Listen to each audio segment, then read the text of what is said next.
We are live with Mondays in Exandria, an adventure in Iman. We are back after having a week off. We are super excited, ready to get down. I don't have my mustache on because I'm not feeling 100% today, but I still look dapper AF. So I'm just gonna, throw it on over to our dungeon master and let him take it over from here.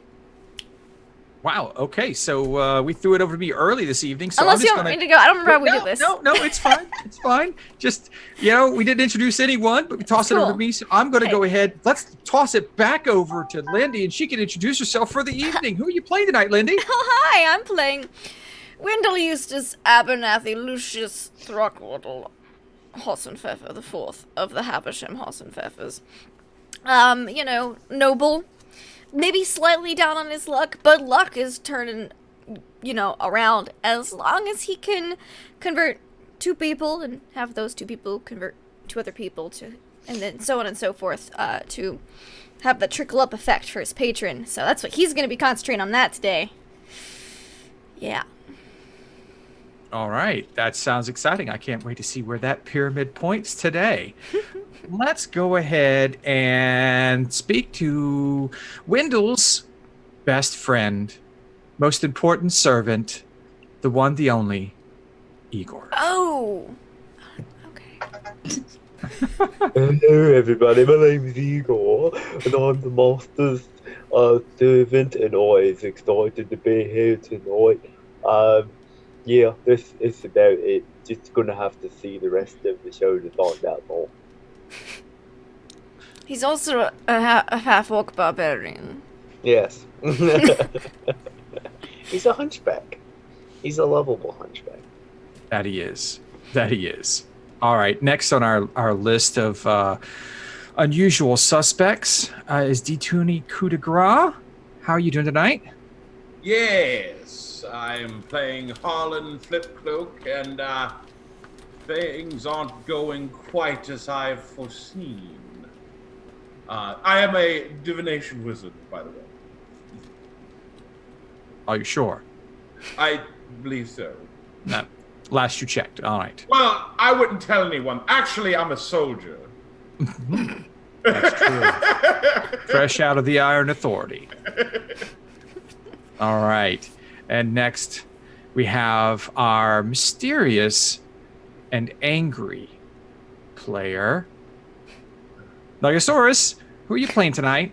Hi, that's me. I'm playing Howl, the not entirely human-esque fighter person that's angry all the time, and we're going to my house, and I'm going to kill anyone who fucks with my orphans. So, let's do it. So Wendell's in trouble this evening. All right, we'll mark that down. That's the first Different death orphans. of the campaign. I'm looking for different orphans. Okay. Not hers. She scares me a little. She carouses me. Yeah, okay, that's a good term. But before we go off on that tangent, let's go check in with that Travis Bowles. We're having a great day at Left Love Lindy. Your call is important to us. Para español oprima el dos. I am playing Lamont Quinlan, second level human rogue at this point in time and space. Please leave a message after the beep. The white zone is for loading and unloading trip only. And with Frank? those sage words, thank you. I guess we'll move on now to a little recap of our last game, which wasn't last week, unfortunately, and I apologize for that. We met our heroes last week when they were fresh off the defeat of the cultists and the rescue of Varnasifa in his manor. Howl woke up from her two-story fall to find that she is bruised and angry, and only one of those surprised her. And also in Wendell's arms. Oh, yes, and also in Wendell's arms and Igor's arms. Yeah. But mostly Wendell's arms, Yes. at least from My her hairy, point. hairy half-orc arm. They all discussed a few things, went up to have a rest, and a few of our players had some dreams that either confused or enlightened them in some way. Woke up the next day. Oh, wait, can't forget, Igor had an adventure. It was Igor's evening out in the bubble bath with wine and every dessert known to man. Oh yes, I indulged myself so much, it was fantastic. That's all I wanted to get out of that session. Just a happy Igor in a bathtub. That's all we needed. The next morning, everyone had breakfast. They were not met downstairs with Varna Sifa, but they planned for the day. There were some angry telepathic communications, which Howl was not very happy being kept out of.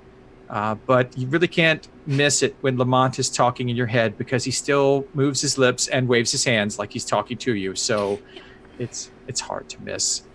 They all decided that it was time to go out and figure out what they're going to do. They either need to procure some protection for Varna Sifa, and then figure out who these cultists are. So we've headed out to the street where everyone has decided that they are going to go visit Howl's home for wayward children and herself out in the Whitestone slums south of Vermont. So we will catch them as they're heading in that direction. Was there anything you wanted to do as you traveled towards the southeast gate? Attempt to ditch the party. Okay. All right. It is early morning. The sun is beating down on the streets of the Central District as you're heading to the Erudite Quarter, which you know the gate is on the other side. The streets are starting to fill up. Morning is warm for the first time in a few weeks. How do you ditch them, Hal? I don't think she would actually ditch them. She would consider it for probably the entire walk, and then she'd be like, I can't believe these. They get themselves killed. So she wouldn't actually ditch them. Okay. Is there anything else anyone else wanted to do as we travel through the town this morning? Yes. Do we pass any orphanages as we journey through the slums? You haven't made it to the slums yet. You are still in the Central District, which is a more affluent neighborhood for the most part. Yes. It is set in between the Erudite Quarter, which is mainly the home of the wizards, and the port of Amman, which is where most merchants make their money and a lot of the lower quality workers live in the city. Oh, I know. Well, I'm not looking for orphanages then. I'm going to wait till we find the poor orphans. Okay. Yes, and the poor homeless people. But I will keep an eye out for any signs that say Brass Bottom. Oh, all right. All right. You do know that when you were, as you're heading to the east this way, it was basically the same direction that the Clockwork Simian flew off when you chased it off the night before. Interesting. Yes, I guess I'll keep an eye out for Clockwork and Brass Bottoms. All right. Give me a perception check. Anyone else that wants to just look around the area for anything in particular can make a perception check of some sort. Oh, let's see. I will do as much. 14. Okay. Hal has an 11 perception, Harlan with a 13, Lamont with a 19, and a 14 from Wendell. Igor, are you looking or are you just serving your master? I got a 14 to help master. Okay. So, Wendell and Igor, you do not see on your way through the rest of the Central District into the Erudite Quarter, you do not see any indications of a place called the Brass Bottom. No brass anything, really. No flying simians, clockwork or otherwise. Harlan, what were you looking for? Probably people following us or looking out, or just keeping an eye out, making sure people aren't following us. Okay. You don't notice anyone. I mean, from time to time, you notice people that are going the same direction as you for a little while, but they aren't staring. They turn off after a while. It's never the same people. I mean, you know that a good tale would have multiple teams that would trade off at times if they were in communication. So you'd never really be sure to catch a pattern there. But there's patterns. Of course. Everyone has a pattern. You just have to find it. And you're still looking. And I'll continue. All right. Lamont, what are you looking for? He's manic. He's hypomanic, and he's got something in his pocket, and he's bouncing the blue heart device thing in his pocket, and he's muttering under his breath. And I think like when he mutters, he like sometimes like mind mutters, and sometimes you like pick up stuff in your head because he's like talking like a crazy person all in all directions. And keeping my eyes open for, I need like a toolkit. I need like not necessarily like a lock picking type thing, like a thieves toolkit, though that would be nice.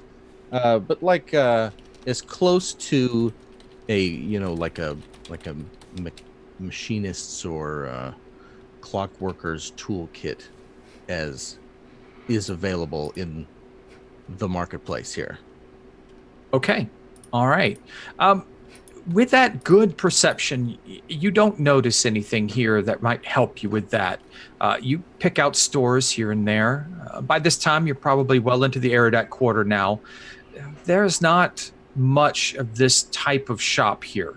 This is a much more decorative type of location. There are a lot. It's the area where the mages have become more prominent since the rebuilding of Amon. So the buildings are newer. They are flashier. There are more visible magical apparatus out and around. You see wizened men deep in conversation on corners and in parks and on benches here and there, and women as well, of all races and creeds, talking with books out and in deep conversations, and some in arguments as well. But this isn't the area you would think to find a tool such as the one you're looking for. You might need to go to Abdar's or make a personal request from Bilby. What a vivid, interesting description of the surroundings that are of absolutely no use to me. You're welcome.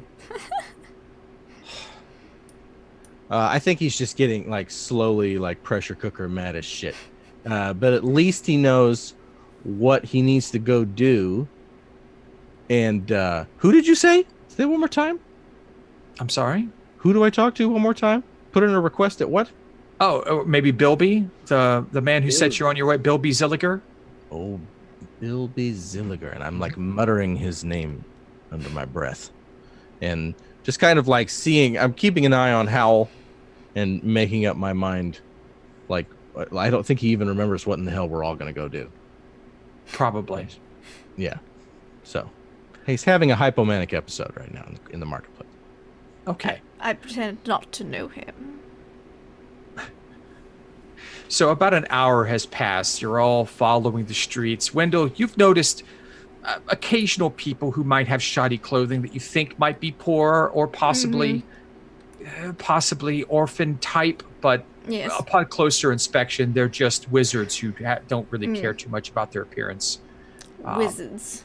Yeah, they do tend to do that occasionally when they get too close to a story they want to. This is why I track never down. became a wizard. It's fine. Yes. Yes, that is the reason, I'm sure. One of many. Hal, you're leading them towards the southern gate, southeast gate, towards Little Whitestone. Was there anything else you wanted to do before you went through the gate? Or do I see anybody in the market? Because that's where we're in the marketplace, right? You haven't made it to the market yet. The Abdar's Promenade is to the north of the Erudite Quarter. So when you go to the gate, the southeast gate, it actually it straddles both districts. Okay. Do I recognize any of the guards at the gate? Yeah, actually, you see a couple that are regulars. You know two that are familiar to you. A shorter dwarven man and a taller elven man standing next to him. You know their names to be Eagle and Nyx. Eagle and Nyx? Yeah, Egil and Eagle Nyx. And Nyx.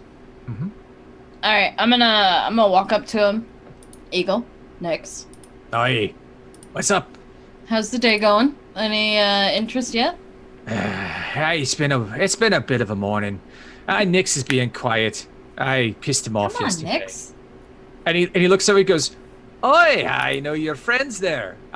Wendell, Igor, Lamont. You recognize this? I have dwarf. no idea who these people are. I've never seen They're them the before in my ones life. that came over to talk to you when you had the carpet full of cultists. I have no idea who these people are, and I've never seen them before in my life. They recognize both of you and Lamont and Igor, and is like, Wendell like squints and is like, "Have I spoken with this commoner before?" Igor walks over to Igor. He's like, your leader there, your master. Is he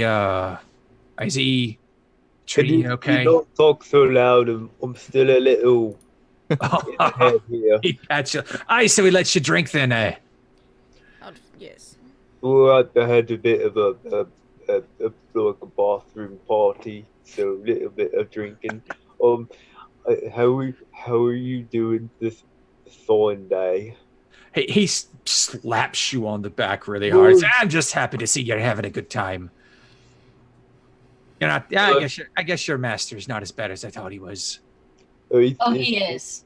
He's not that bad of a master. I mean, he's my only master I've had, but you know, he's not bad. Well, all right. You guys are heading through the gate here at the little white stone. Well, I think so. When Igor looks towards master, Yes, then back to her. that is our current destination. We are. Yeah, we're headed, unfortunately, to my place. All right. You tell Mo I said hello. What are you doing talking to Mo? He comes through here all the time. He's a good boy. You better not be getting him in trouble. I'm a guard. How am I I going to know. get you in trouble? I know you. You're a worse influence on him than I am. No, I'm not, because I tried to keep him away from what I do. You know I just talked to him when he's over at the Stonehammer shop. I know. You're a good dude. It's fine. Well. But anyway, Howl will kind of gesture the party to go through, and she'll hang back with these two. All right, does everyone go through? Yes. Igor will hold for a minute to hang out near the dwarf. Okay. Nix follows through with everyone else that goes through the gate. Eagle's back with Howl, and Igor's kind of standing kind of in between, like pulled between Wendell and the nice dwarf. He's sitting there, kind of looks at us like, Howl, could I have a word with the dwarf here for 1 minute? Do you want me here? I mean, you could be here, but I just need to talk to him. Well, I need to talk to him too, so we can both talk to him. How about that? Okay, just don't tell Master. Not a word. Mr. Dwarf, Aye. do you have any dog of the hair to help me feel a little better? The servants have told me about this dog of hair, and they said what's funny? Hair of the dog it bit you. I see what you're talking about, Sure, but no dog bit me. I just need dog hair. It's an expression, Igor. Being a dwarf, I don't have much use for that sort of thing. But for people with a little bit less constitution, let's just say, normally it means just grab another beer and start drinking some more. You'll feel fine. There's no dog. Nope. No, trust me. Just get yourself a drink. You'll be okay. Puzzled by this. He's like scratching his head. Here, Igor, He's sticking out like. just eat some bacon, and I'll pull out some of my pocket bacon. And give him like 2 strips of bacon. Okay, thank you. Well, Alright, go catch up with your master. Eagle's looking at you, pulling that out of your pocket, like, you're not going to give me any? I mean, do you want some? I Give mean, him like so 3. I'll give him... Igor pauses with bacon in his mouth and hands. No, it's fine. You go on, run along there, son. I'll go look for beer and dog hair. And Igor's gonna go back. I'll give Eagle 3 pieces of bacon. Ooh, Igor, let's go around and and like scamper off. And then I'll be like, so, I need Aye. Oh, another favor, eh? another favor. I've done plenty for you, Eagle. You know, I turn a blind eye when I can for you. Yeah. You're good people. And I appreciate when I want to be. Yeah. No, I appreciate everything that you do for me and the citizens in this city. You know. I'll stop blowing smoke up my ass. All right, so we're trying to find a bar. It's called the Brass Bottom. I've never heard of it, and I've lived here for like 10 years. Brass Bottom. You know, that's not a place I've heard of before. Maybe it's new. Mm-hmm. Give me some time. I'll ask around on the boys and see what they say. Of course, and of course there'll be compensation involved. Aye. Hey, just buy me a drink or something next time I see you. You got it. All right, fair enough. I'll keep an eye out. All right, see you later. You know where to find me. Hey, I do. That I do. Yeah. And I'll go join the party. Okay, Igor, I need a perception check. Okay. Please do not find a stray dog. So you guys are walking towards where Howl's our house. You guys are waiting because Howl's the only one that knows where her house is. Yes. I rolled a 10. You roll a 10. You know, you catch a sight of like a dog tail here and there and different, but never like by the time you get over there, the dog's not there anymore. There's not just sitting around, laying around like dogs normally do. It's early in the morning. They're probably eating, running around, playing. Okay, well, Eagle's gonna keep an eye out for any stray puppies. Because I need to get some hair just in case, there's any truth to this, and just, some little tufts of it. Fair enough. All right. Is there anything else that you wanted to do as you step into the area known as Where's Little the Whitestone? nearest Chinese restaurant? I just tell Cruella DeVille over here to heal. Yeah, stop looking for puppies. Oh God. Okay. Where's all your Dalmatians? Who are you talking to? Igor. Eagle's Cruella DeVille. I need puppies. I need puppies. Sure Igor, way to get stop. a crowd to turn on you is kick a puppy. All right. So everyone follows Howl deeper into Little Whitestone. You pass the direction where Grey Skull Keep is, Whitestone Embassy, and where you know that Bilby's tavern is off on the side there. Howl leads you in a different direction through side streets where the quality of the buildings haven't quite caught up with the new wealth found in Little Whitestone. How would you like to describe the neighborhood that your home is located in? You're muted. It's very quiet. Quiet neighborhood. Quiet Neighborhood. So, it is actually surprisingly a quiet neighborhood. There doesn't seem to be a ton of people in this area. The houses are all probably small. They're not grand. They're not, like, they don't jump out at you just from their face. But they aren't ramshackled, despite the fact that this is the southern slums? Yeah, but the name is more of a misnomer. They're not really slums. They're not actual anymore. Houses, yeah. And you find one on the corner, kind of tucked away. It's one of the very few lots that actually has some privacy here. And yeah, she goes up, knocks once, and shoves the door open. Boat. Okay, you see Hal disappear into this plain, nondescript home on a little corner lot with, a bit of a private feel to it. She's either very bold at breaking and confident at breaking and entering, or this is her abode. I hope it's her abode. Most likely. Do you all follow inside?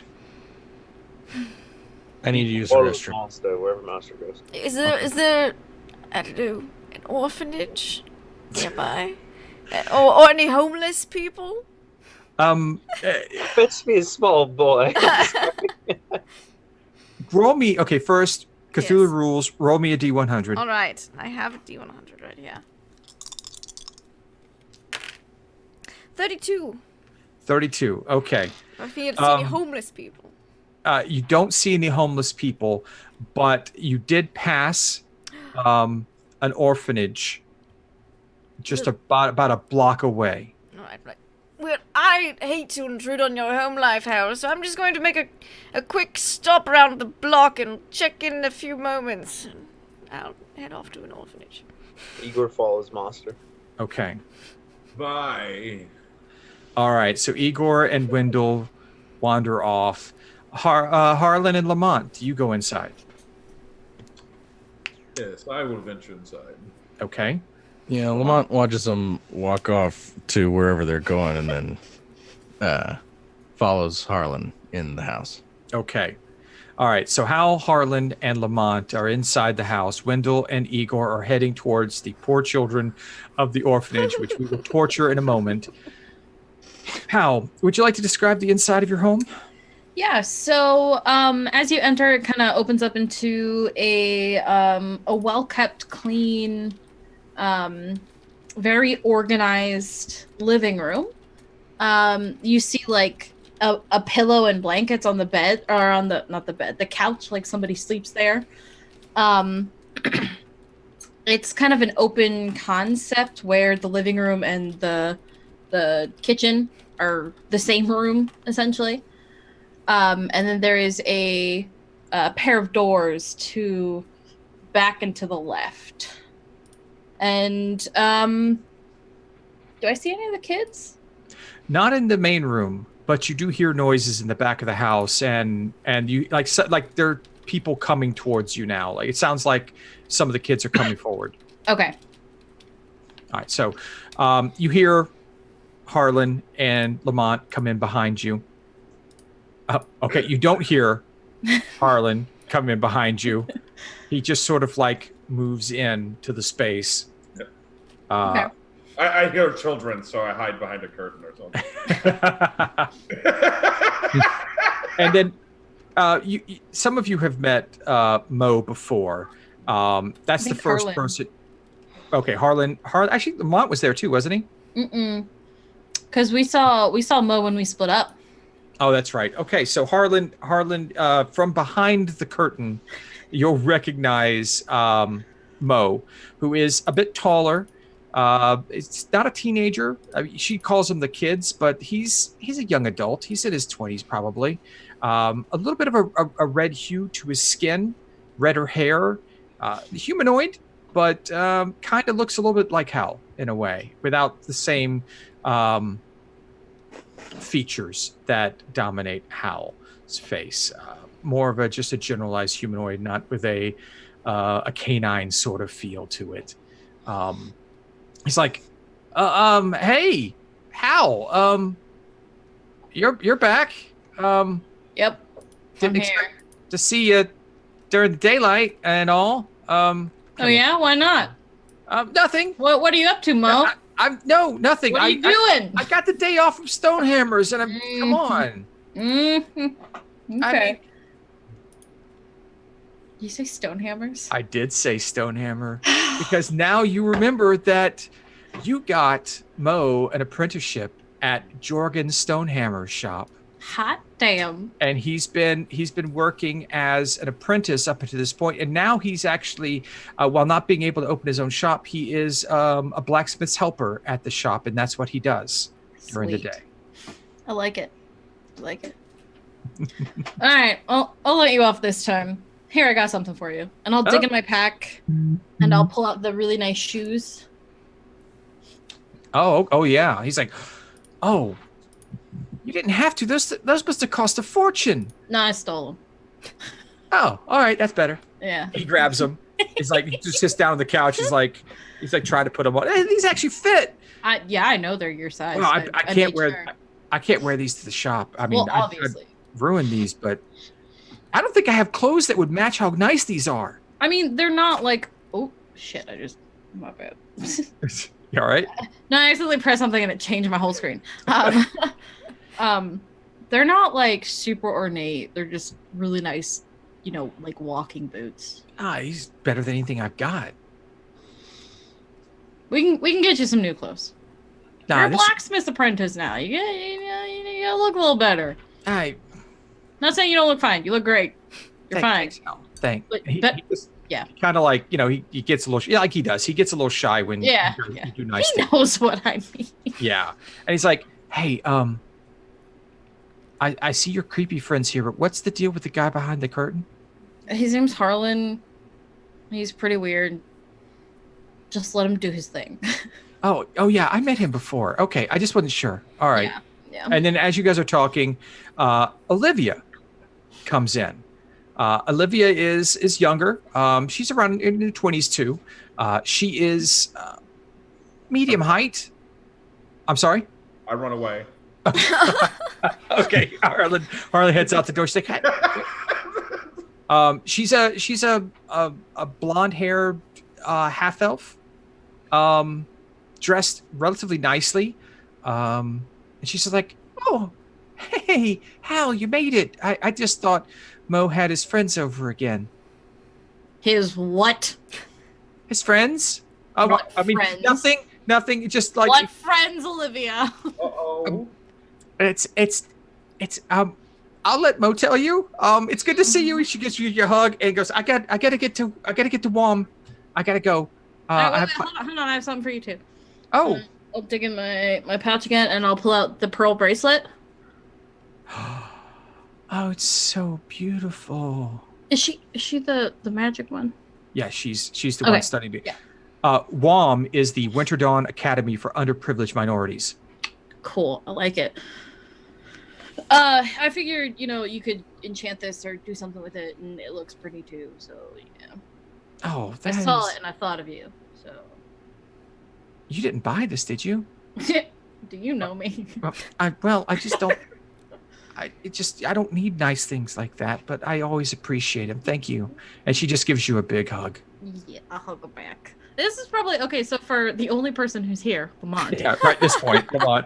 Yeah, and I think it's just like his head is just going back and forth. And This is like, this is the softest you have ever seen. How like she's smiling, she's very relaxed. Like she is not the woman you have been spending the past like 2-3 days with. And he like offers his hand to shake for Mo. Like offers his hand to Mo. Mo, this is Lamont. Lamont, this is Olivia. I don't know where Jenny is. You're charming. Oh. Great to meet you. Hello, Mo. Hello. You must be the innkeeper. What a charming bed and breakfast you're running. This here. is my house, Lamont. What? This is my house. I live here. You live here? Yes. You live here. I live here. Can This I is live my here? House. I'll sleep right there. What is he pointing to? You could just prop me up in a closet. And forget about it. Well, your friends are always welcome, Hal. Done. Oh. Done. Beautiful. There. I'll I travel light, Okay, Alright, well, apparently Lamont's living with us now. I'm late for class. One goal. Go. Leave while you can. Go. Okay, I'm gonna grab my. Wait, I miss you, Hal. You should spend more time with us. Yeah, I miss you too. You guys Don't have forget change to for eat. one You're goal? too skinny. You should speak to Mo about Jenny. I don't What have is time. that? Jenny. And she grabs this big tome sitting over by the door and just runs out the door.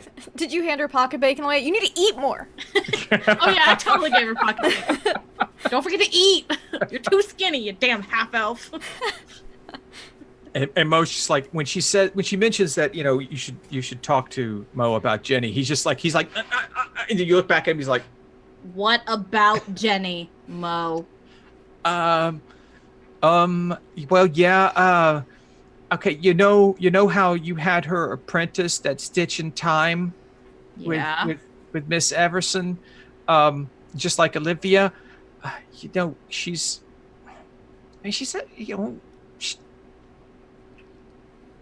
she quit a long time ago, and we've just been hiding it from you. But we don't see her that often anymore, and we figured we should let you know so you could find her and make sure she's okay. She comes in and out like you do.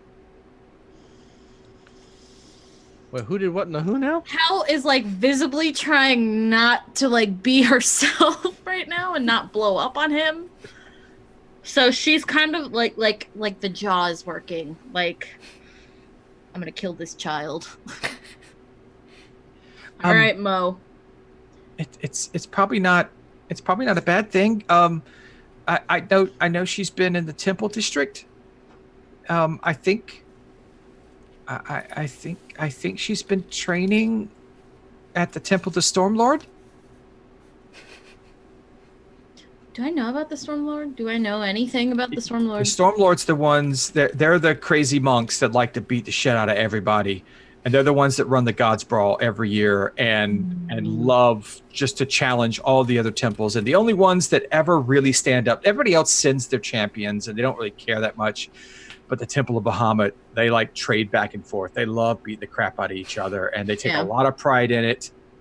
And you know your little Jenny the Halfling is probably mixed up in that now. Maybe. I'm kind of pissed, but also kind of proud. I mean, you know of all the... She was the youngest when they found you and nursed you back to health. She was 8. Yeah. And she's always idolized you. So you think this might be her. She was never one to be a seamstress like Olivia. Yeah. So... All right. Temple District. When was the last time you saw her, Mo? I don't remember. What do you mean you don't remember? Well, I mean, between all the work and trying to save money and keeping the house up, and was it a week, a month, a year? Well, no, I mean, it's been since the last time I saw you. Is the restroom? So like 2 weeks. Yeah, it's right around the corner. Okay, thank you. Lamont goes to the bathroom. So like 2 weeks. Yeah. She should be here anytime. When you see her, you let her know that I am looking for her. We have to tell her we told you. Yeah. And she's as scary as you are sometimes now. Man up. She is your sister. Do it. And this is funny because he's blacksmith built. Yeah. You know, for a young man. And he's just like scared of his halfling sister. Yeah. Okay. It's not lost on Howl, but she's kind of like, okay. He's still more afraid of me than he is of her. Yeah. He's like, okay, I will. Mm-hmm. Mm-hmm. Yeah. You want me to go find her? I mean, No, don't go looking for her. Just let her know I'm looking for her. Let her know I want to see her. I miss her, because I do. Okay. But I want to talk to her. All right. And so as Lamont christens your restroom, Mo shivers on the couch, and Howl begins to wonder if she's happy or upset about little Jenny's choices in life. Well, let's go head over to the orphanage, where Wendell and Igor... Yes. Harlan, are you going to the orphanage now too, or are you just standing outside? Oh, I was just planning on going outside. All right. I'm just freaked out about what's going to go on at that one. Okay, all right. I will keep an ear out. Okay. There's no death or destruction going on at this time, so you're fine. All right. Wendell. Yes. You head back once you've figured out exactly where Hal lives, and file that away. I write it down in my book. A few blocks to a little orphanage, Whitestone Orphanage. A Whitestone Orphanage, right? It is a simple building made of stone, timber construction on the second floor. It seems very open and light. There is an inner courtyard that seems to have a few trees growing out of it, and you can hear the sound of happy children on the inside. Perfect. Well, you know, it'd be good if they were a little less happy. I need to prey on their weaknesses. Are you saying this out loud? No. All right. This is Wendell's commentary in his head Okay, that the audience just checking. gets to hear and be privy to, because it's entertaining. Of course. So yes, he desires to prey on their weakness. Maybe he'll have time to look for a very sad, run-down orphanage later, but this will at least get him to practice his spiel, and, you know, it's right around the corner from Howl's place, so, you know, it's convenient if they continue to work together in the future. So, and he's not going to, you know, just approach these children if they're playing outside or whatever, because that could get the wrong impression. So he's going to knock on the door and see if he can find who's in charge of this orphanage. Okay, you knock on the heavy wooden doors. You use the knocker that's there. After a few moments, the door slides slowly open, and you see a pleasant-faced, red-skinned tiefling standing there. Good morning, madam. Oh, well, good morning to you. How might I help you? You see, I am head of an educational outreach program to the poor and unfortunate orphans in our community, and I was wondering if I could have some time to give a small presentation to the children. Oh, well, that sounds like a wonderful idea. It's a pleasure to meet you. I'm Juliet Hesselina. Juliet, it's a pleasure to meet you. It is a pleasure to meet you as well. Why don't you come inside? We'll have to talk about the specifics of your presentation before I can let you give them to the children. She's gonna see Igor standing behind Master, like with the snaggle teeth. Yes, this is my manservant, Igor here. Oh, hello. He's been working for me since many years now. You're both welcome here at the Whitestone Orphanage. Please. Do you have any dogs? No, this is for children. It's not the pound, Igor. There are dogs around, though. Occasionally the children play with them sometimes. Okay. Igor logs that away in his brain. Please. And she leads you through the courtyard where some of the children are playing. It's a very pleasant, open courtyard. The pathway you walk on the outside is arched in stone, and you see the wooden rooms up above with the open windows in the inside. It's a decent-sized courtyard. It's a bigger building than you thought from the outside. She leads you around. There's probably about at least 10 children playing of all different types and races, ages from 4 all the way to 11 or 12, you would imagine. All right. Excellent. They're just happy playing, kicking balls, having a good time. They don't pay any mind to you at all. All right. Are she leading us toward like an office to discuss this outreach program or whatever? Yes. She leads you to the back, through another set of doors, and inside. I mentally tell Igor on the way there, like, how many times have I told you cannot get a puppy, Igor? This is an orphanage, not a pound. Master, I only dog hair. No, you don't need dog hair, Igor. That's just no. Igor's like, okay. She leads you to a small office. There are several chairs there, and she has a little desk that faces away from the window, and she sits down and turns around. So please have a seat. Thank you. You're most hospitable. Igor sits on the floor. No, you don't have to sit on the floor. Please sit in a chair. Igor looks to Master questioningly, like. He just nods. Yes. She looks at you, kind of, her eyes kind of squint a bit at you. Could you please tell me more about this outreach that you have? I've not heard of this before, so I'm interested in how it might benefit our children. Well, it's a new program, you see. We believe that education is at the foremost of what makes for good, productive members of society. And of course, an educated orphan is more likely to be adopted into a well-educated household. And of course, there's so many orphans since, it happened 10 years ago. It's quite a pressing matter, I believe. Everyone deserves access to a good education and that type of thing. I'm going to steal this acronym from chat because I think it's brilliant. So yeah, it's amazing. My program is called SOUL. It's Safe Outreach for Unfortunate Little Ones. Pleasant. Yes. And now, most of what we do are apprenticeship placements, where we try to connect our younger members into apprenticeships that they fit in. There's a great number of businesses being provided here in Little Whitestone, and especially even in the other southern slums as well, but it's a little farther away from us, so we try to stay near here.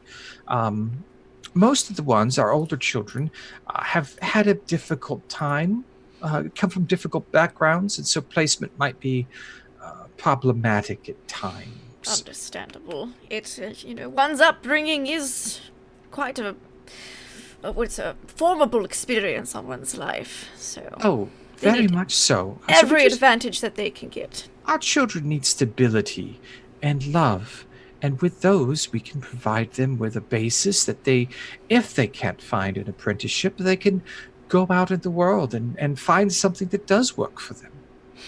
A very noble cause indeed. And of course, we at Soul, Safe Outreach for Unfortunate Little Ones, fully support these views. These coincide directly with our views. We believe that children should learn independence. Yes. And good life skills, reading, writing.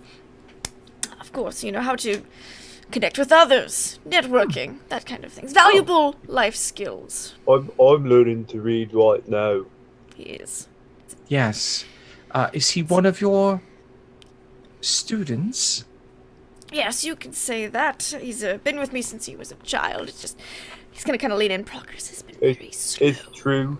I don't know, much about my parents, and Master here has been very kind and helped raise me up and be an upstanding member of society, as he's hunched over with a hunchback. Thinking, Yes, I can see your interest in difficult cases. It speaks well of you. So where are you located? Or will this be something you provide on location? Oh, this would be something I can provide on location for now, of course. But he'll give her the address of the apartment he's renting. Okay. But for those who were interested, because every child learns at their own pace, and he kind of looks at Igor, kind of looks back to her. We try to leave no child behind, but sometimes they get lost on the trail. It happens, and so those who wish to have a bit more in-depth tutoring, I provide one-on-one services, so that way they don't get left behind. Or if they're particularly studious and wish to get ahead, of course, that is very well applied. That's as well. wonderful. I have an idea. We have one particularly difficult child.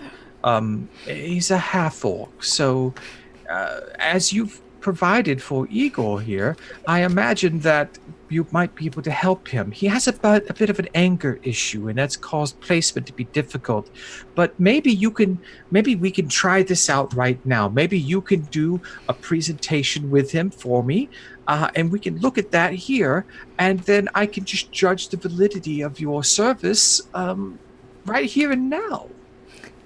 Sounds fantastic. Oh, I'm excited. Why don't you wait here, and then I'll run back and get our little Grog and bring him in. He was named after that Goliath. Very valiant. Yeah. It's been a terrible name for him. It's been a horrible, really, he just comes around raging all the time, and it's terrible. I mean, it's funny. I mean, really, if it wasn't ruining his takes chances. after that namesake, you can say. It's all in the name sometimes. I know. Well, here, let me go get him. I'll get the axe away from him. He has this little wooden axe he runs around with. It's very cute. Quaint. The other children stay very far away from him. That's kind of led to his issues. But I'll be right back. Of course. All right. And so she leaves to go get a child so you can do your lesson plan right in front of us. We're going to go back and check on Harlan, Howl, and Lamont. Lamont, you find Yes. The restrooms to be quite pleasant, clean, comfortable. Carefully and methodically go through the entire bathroom. Are there like Okay. medicine cabinets? No, But there No. is a bathtub. there is a brass bathtub. I get into the bathtub. Okay. Is it this is the not brass full of bottom we've been looking for this whole time? Yes, there, it is brass, and on the bottom it says bottom. So somewhere there's a brass sculpture of a perfectly sculpted butt, and it's just a brass bottom. Is that true?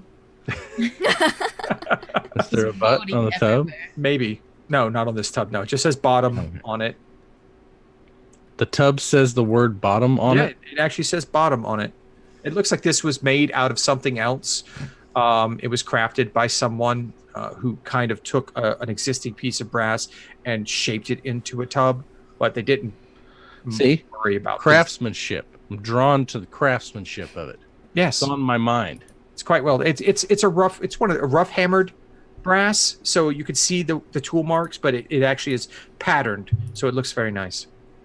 But there's no like toiletries, bottles of anything, soap. Oh, sure. There's things like that about. Several little glass bottles. Some of them more ornate than others. None of them match. They look like, as you've seen Hal bringing presents to her kids. These are probably things that she's brought as presents as she's procured them over time. The kids care about them. They're all well kept. You check one or two of them. One's perfume. Another one seems to be an oil of some type. And I'm just like smelling things and putting them back Yeah. and like doing things and like maybe like putting it back and just like completely having he's just obsessed with just getting something to work and messing with something with his hands while he thinks about the fact that he needs a toolkit and he needs to pursue this feeling of repairing something and building something and tinkering with something. You can't take it. So, like so many of us, he spends too long in the bathroom of somebody else's house. There is that. All right. So do you ever leave? No, not yet. No, I'm enjoying Okay. myself. Harlan, you're outside the house. It's become quiet. You're standing in their yard. It's a very nice, well-tended yard. There's several plants, large leafy plants that don't exactly match the normal foliage in this area. They maybe been imported or they're some sort of transplants of some sort. All right. I walk over to one of the bushes Mhm. and I just bend the branch slightly to the left. Okay. Then I walk away. Okay. Okay. It That's doesn't awesome. That's the best thing that has happened in these 5 games. It doesn't stay. It moves back. It only needed to be there for a moment. Ah, okay. Is there anything else you'd like to do other than raise the foliage? I guess I will make my way back in after all the introductions have been done. Okay. As you go to walk in, the younger woman who you saw when you walked out goes past you, and you recognize she has a book of magic training in her arms. It's a large tome. You've seen it before. You know what it's used for, and you imagine she's a wizard in training. She sees you and she kind of like does a quick curtsy, and then just runs out like she's late for something. Can I tell what school she was in? This is an older book. It seems to be well used. You imagine that it's probably not one of the leading schools in the erudite quarter. This might be one of the lesser known schools that doesn't cost as much to be in. Interesting. I will take note of this and then head back inside. Okay. When you come inside, you see that Howl is staring daggers down at Mo, who is sitting on the couch. Lamont is nowhere to be seen. I will go have a seat and say, do you have a selection of wine here? Why Do did you? Mo? I don't know why I asked. You're an adult. I wouldn't say I have a selection, but I mean we've got a couple bottles here for reasons. Okay. He gets up and goes back to where the kitchen area is. He just kind of grabs a bottle and a glass, and it's not a glass you recognize. These are nicer kind of crystal glasses that he brings out, and he hands the bottle and the glass to Harlan. It's I already opened it for you, sir. You don't have to call him sir, Mo. This is just Harlan. Sir Harlan. Okay. And he sits back down. I want to come back from the bathroom. No. Oh, he runs out of the room, goes back to his room now. Like run by me. Yeah. You guys want to see something cool? Why were you in my bathroom so long? I had to use the privy, ma'am. Mm-hmm. What's this something cool? I like take a seat. Is there like a coffee table, some sort of mutual surface in between us? There's like a small kind of like a crate, kind of like it's in good working order. It's been cleaned up and everything, but it's being used as a coffee table. Refurbished. Yeah, I'm sorry, refurbished. Take a seat around him while Harlan enjoys his wine, and I produce this blue heart device thing, and it's wrapped in like a cloth and like a handkerchief. It's no longer leaking. Boogers on it, and I put it on the. You got to have that moment where he puts it on the table and then unwraps it like a baked potato. He kind of like unfolds it. Yeah, there's a good metallic like clunk as you sit it down on the table. Is that the heart thing? Yeah. As you unwrap it, it starts. The little glow starts to come through the wrappings. See, look, watch, look, it's glowing.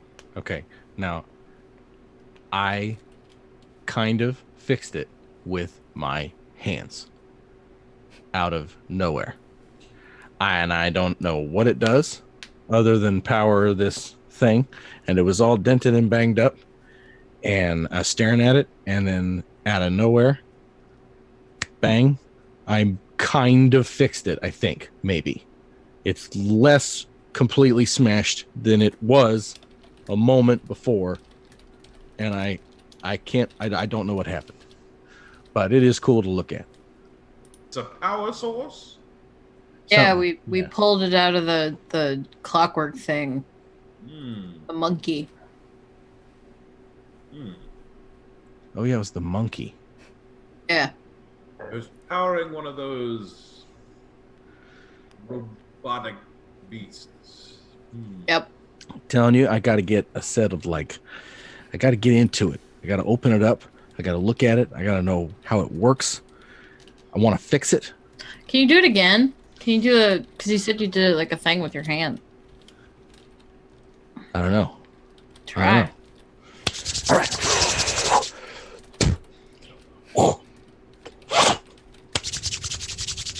All right, everybody get ready. You ready? Harlan, you ready? Yes, I would love to see what is. All right, here we go. Mr. Miyagi over here. Right?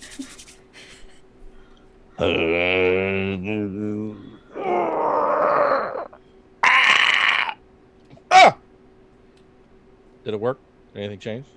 Okay, so you're attempting to cast the mending spell, right? I think first he totally does not do it, and then maybe on the second try of Tuvan throat singing.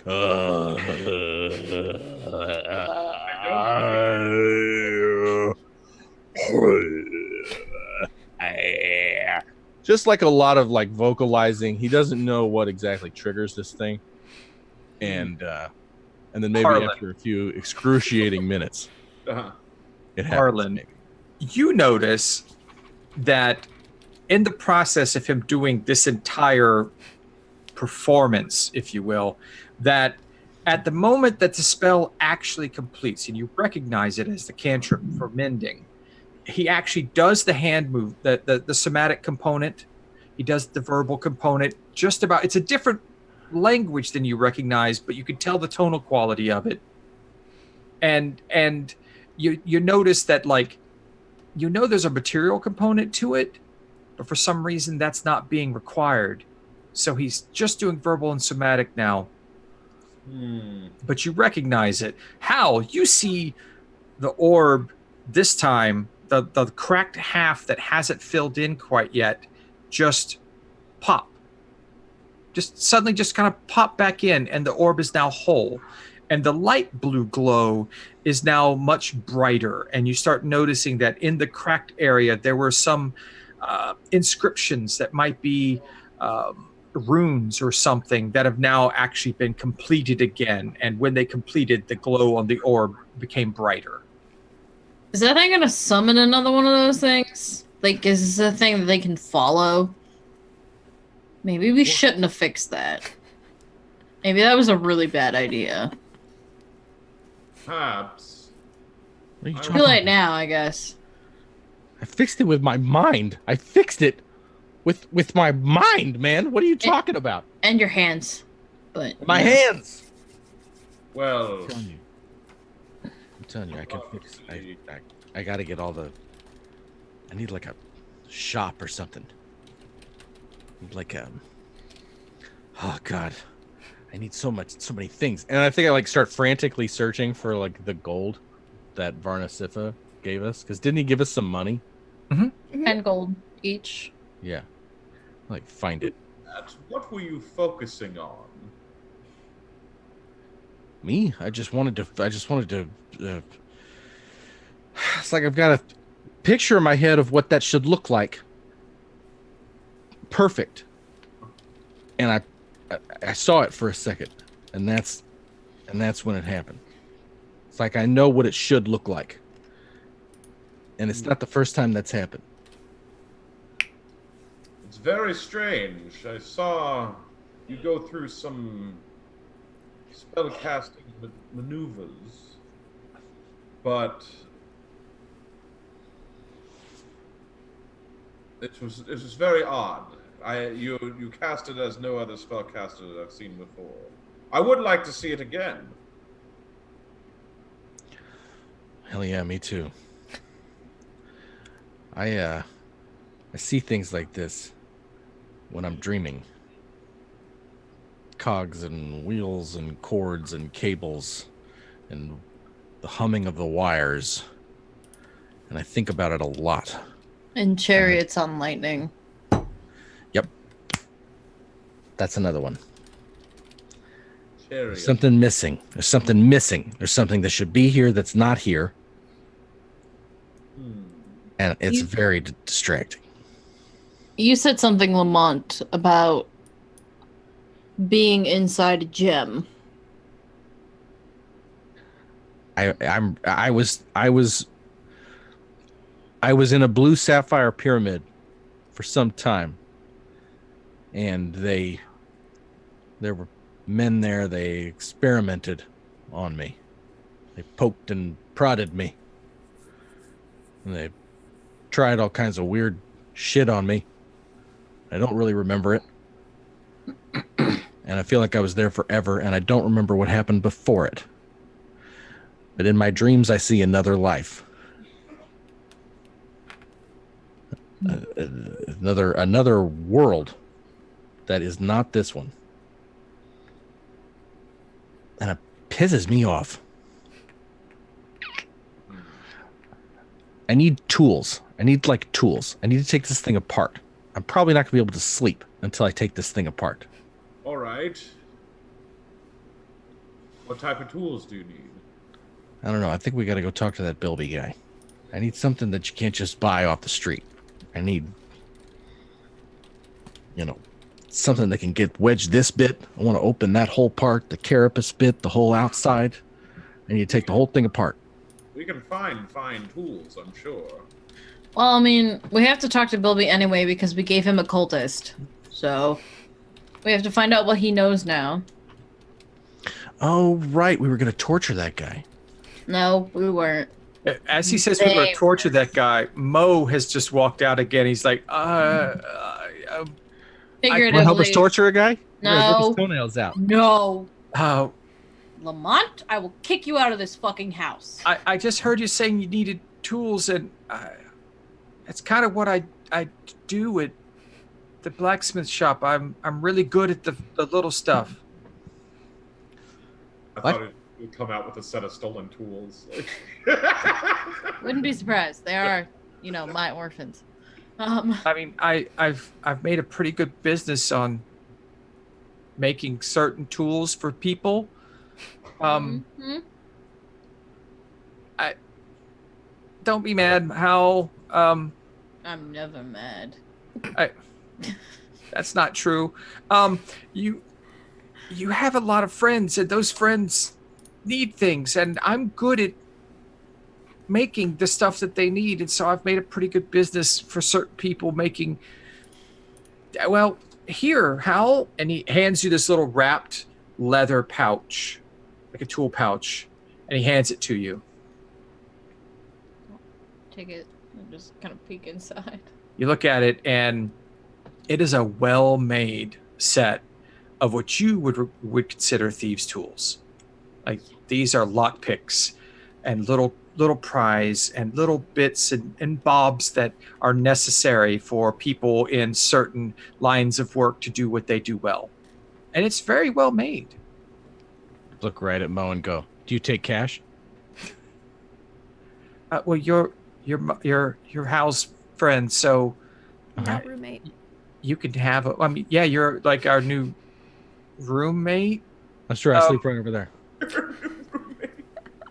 So yeah, just I'll make some more. It doesn't take a lot to make those, and I do them in my spare time. So, I Lamont, you're paying him.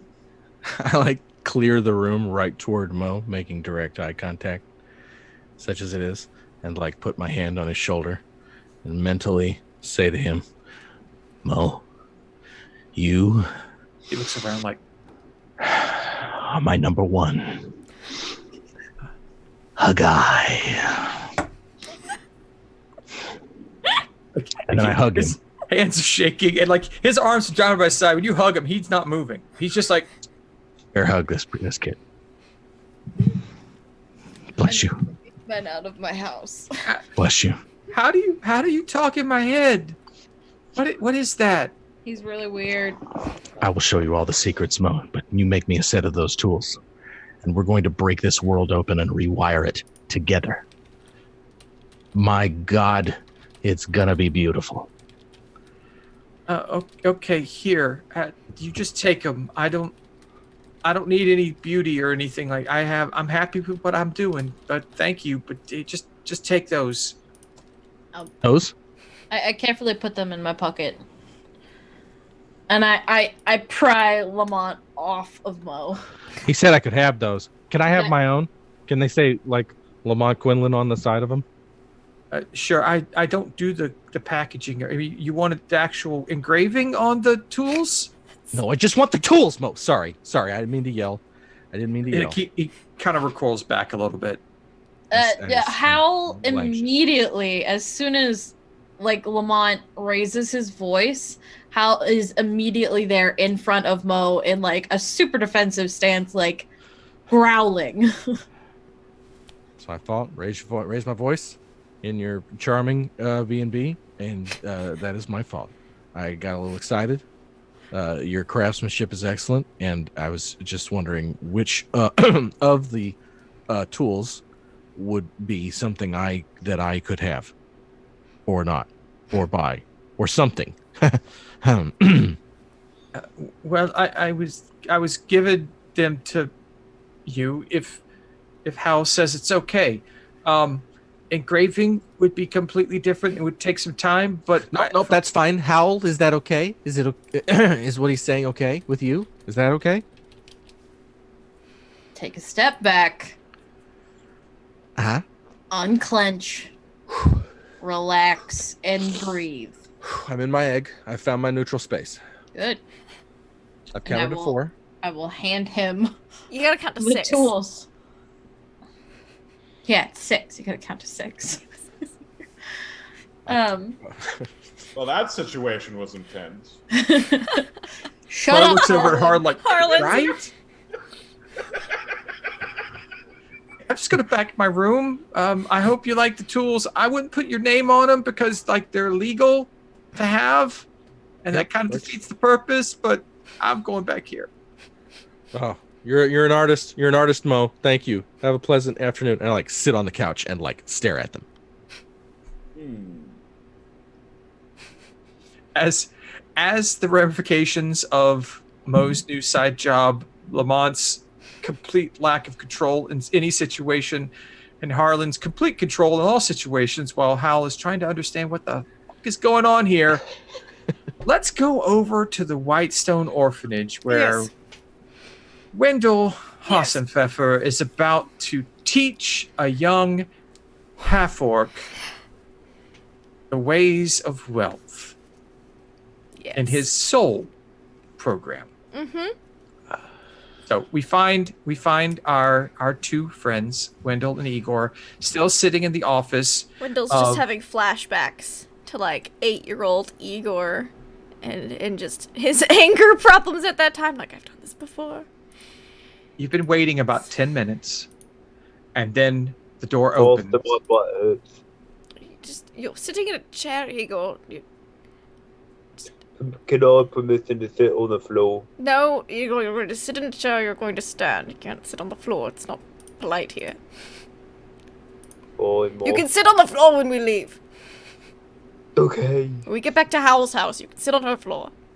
Miss Hesselinda walks in, leading a decent sized, tall, like 5 foot tall, green and yellow, half orc child. It's a boy. His hair is pulled back into tight braids. He has what looks like chalk tattoos drawn all over his face, and they don't really match, but Yeah. and they're smudged. He's got a wooden axe that's got chips and cracks. It looks worn. Yep. And he's just like, his tusks are just starting to grow pretty good in. And she walks in. She's like, this is Grog. This is Mr. Hassenpfeffer, and this is Mr. Igor. They want to teach you something today, and I thought you might find it interesting. He's like, okay. He's got a very deep voice for a kid his age.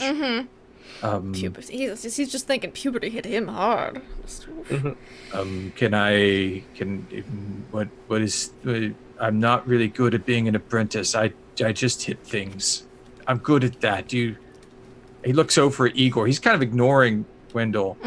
It's like, do you hit things? I hit him well.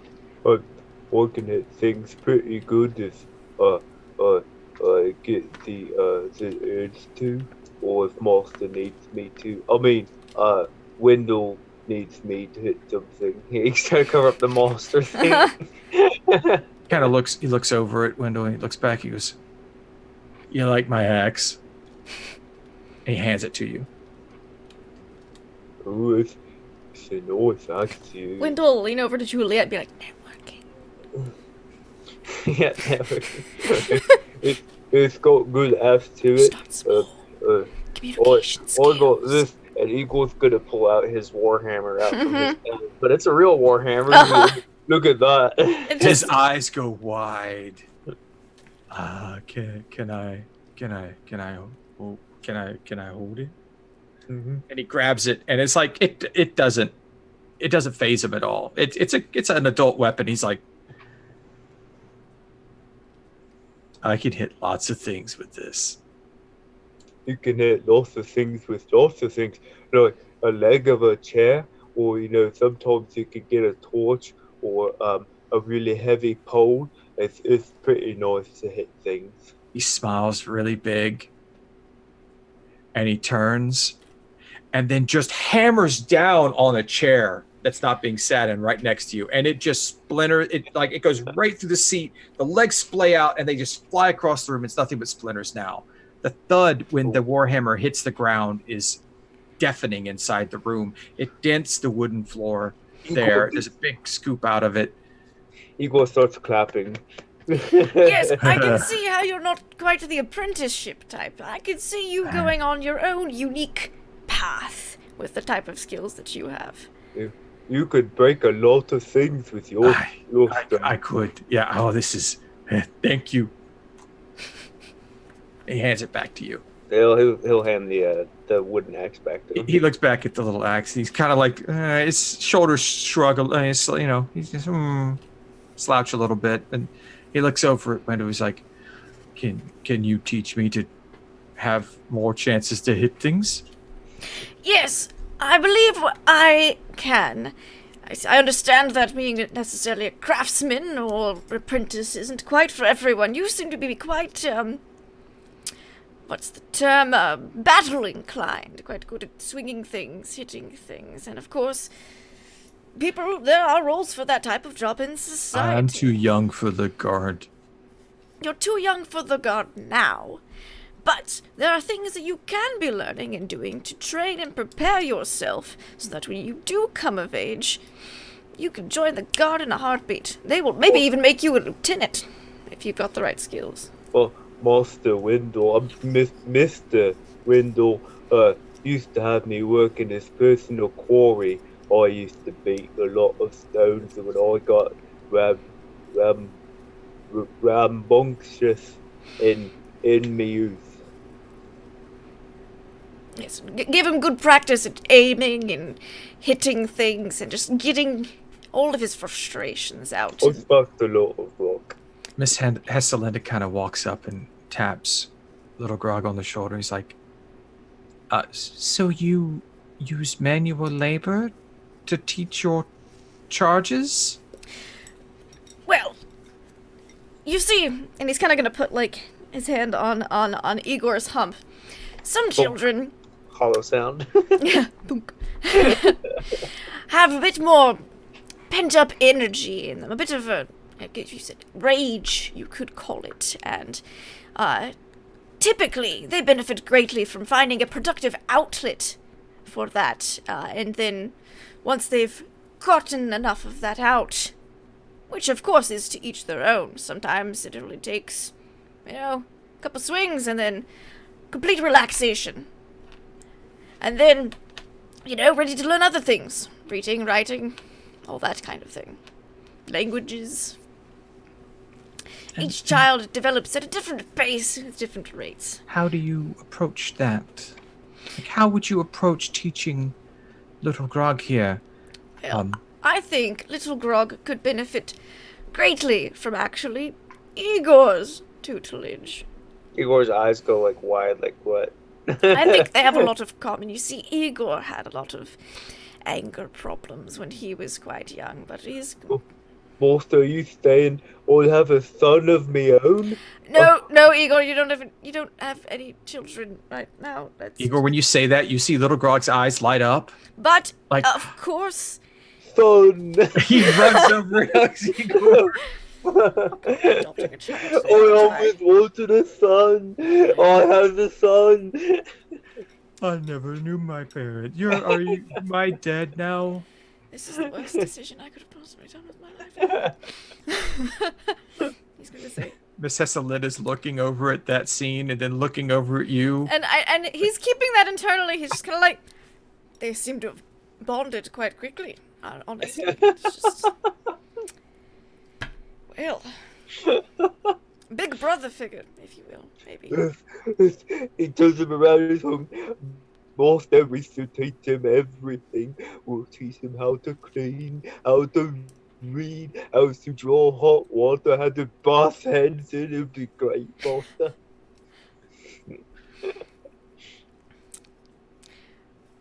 Well, I do believe the child could benefit from some education, as all children can, and you seem to be uniquely qualified in this respect, Igor. I'll teach him everything I know, Master. Thank you so much for getting Well, me it's up to Miss Miss Juliet here. She is head of the orphanage, of course. Yeah.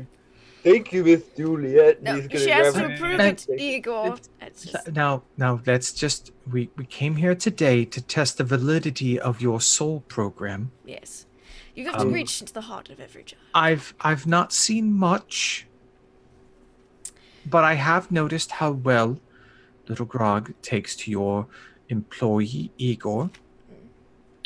If Mr. Igor, if you're willing to adopt or provide an apprenticeship program for little Grog, then I would be willing to start the process on an interim basis to see how things go, because you can never truly make a judgment initially. You have to see how... I'm sorry? What's an interim? Interim is in between time. You have to put the two words together. Yes. Connect the dots. Okay. Yes. Alright.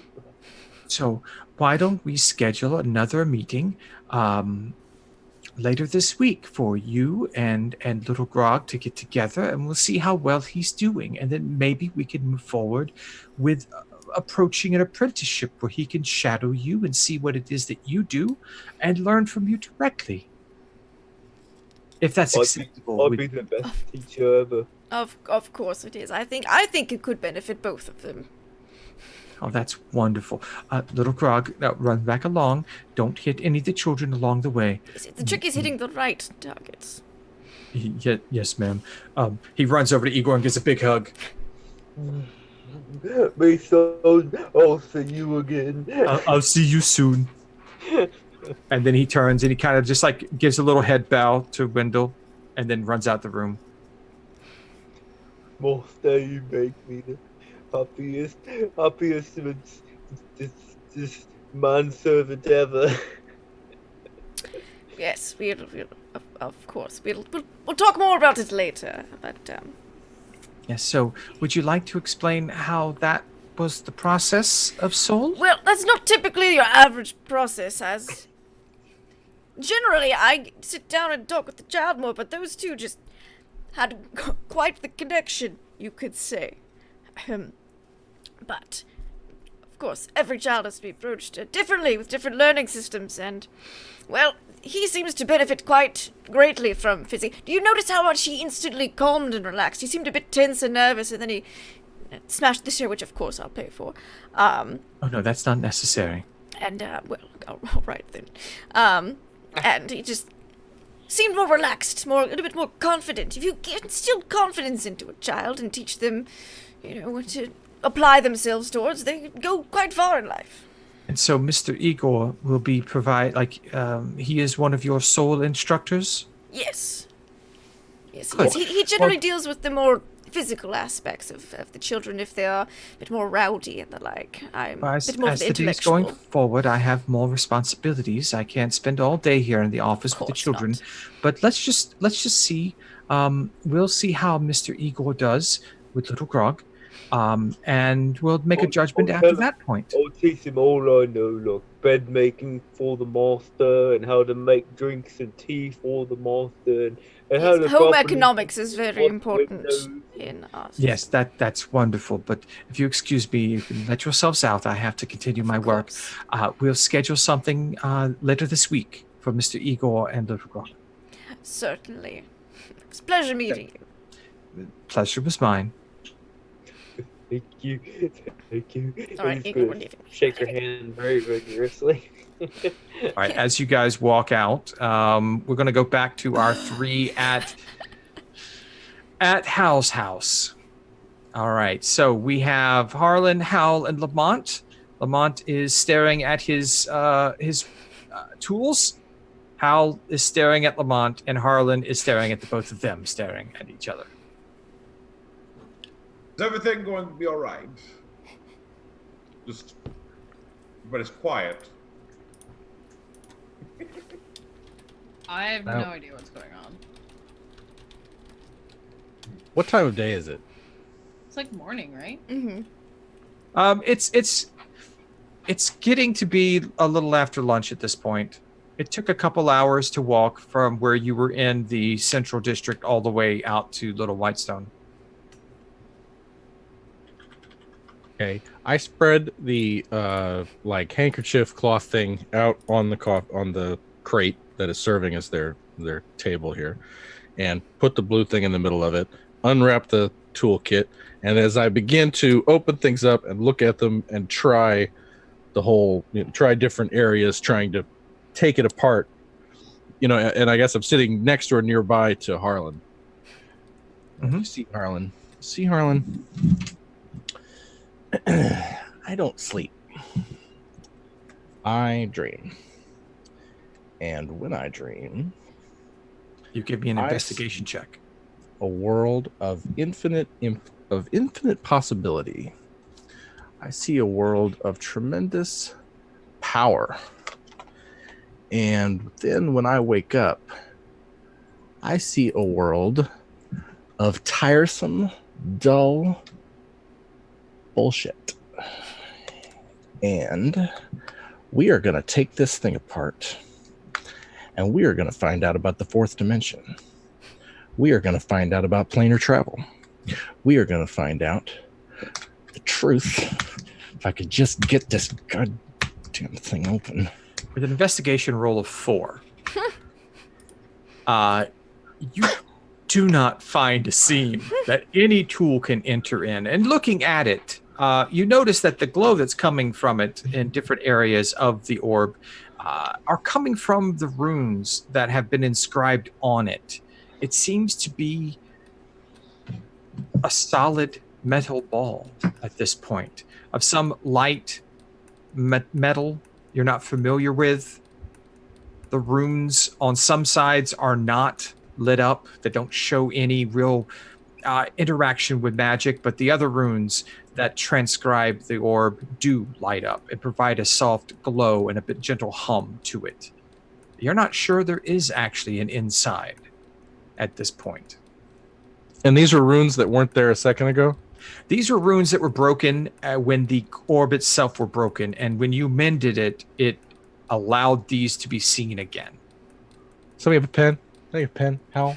Pen? Pencil? Something? No, Wendell, I don't carry Feather on me. quill pen? Just a moment. Sharp knife? Sharp stick? Anybody? Lamont, can I look at that stuff? Yes. I hold it up to her. Yeah, I'm gonna take the heart and the thieves' tools, and can I make a thieves' tools check and see if I can Sure. get into this thing? What would that be? Probably well, it's either dexterity for being able to like wield the tools, or I would give you wisdom for knowing where the tools should go, or intelligence for knowing where the tools should go. Well, let's go with dex. That's my If you're proficient with them, add your proficiency. Okay. I'm pretty sure I am because of my background.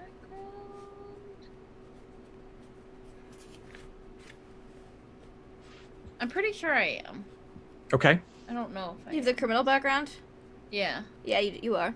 Okay. So 2 plus whatever your dex mod is, and a d20. So add 2 to that. So Yeah. Right down 11. to the left, I say, and she rolls a 13. oh, Oh, okay. All right. so 17. Okay. Right? 13 plus my dex Yep. and my proficiency, so So a 17. 17. So you start tracing the lines of the runes that are on the orb, staying away from the glowing ones because they seem to be active magic, and these others don't seem to. And you just kind of nick one, and it lifts up a bit.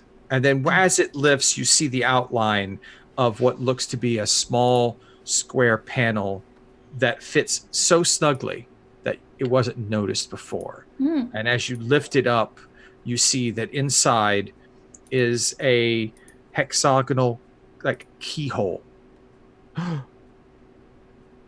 And I'm like standing like uncomfortably close to Hal looking at this. Like Yeah, I like just- like their head. yeah, in just the way. kind of like lifted up. What do you think of that? I don't know. What's And I'm, your like, thing? Right behind him. This is y'all are the crazy people. What is I mean, I'm just good at opening things apparently. That Marvelous. looks like it's going to take a strange tool. What does it look like? Does it look like it- a medallion? No, it does not look like a No? medallion. Okay. Yeah, it is about a quarter of an inch across and has 6 sides. And it just seems like it goes in about a quarter of an inch and stops there. Oh, Some sort of wrench. I don't know. trace it and maybe have the kid make something.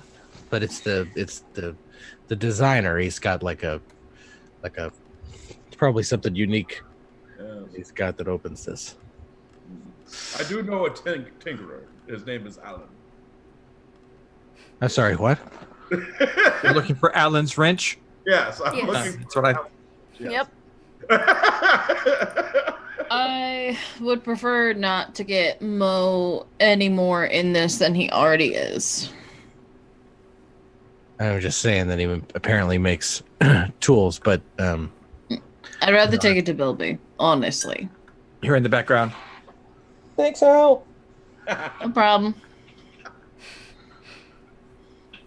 Repeat and referral business is important to any entrepreneurial pursuit.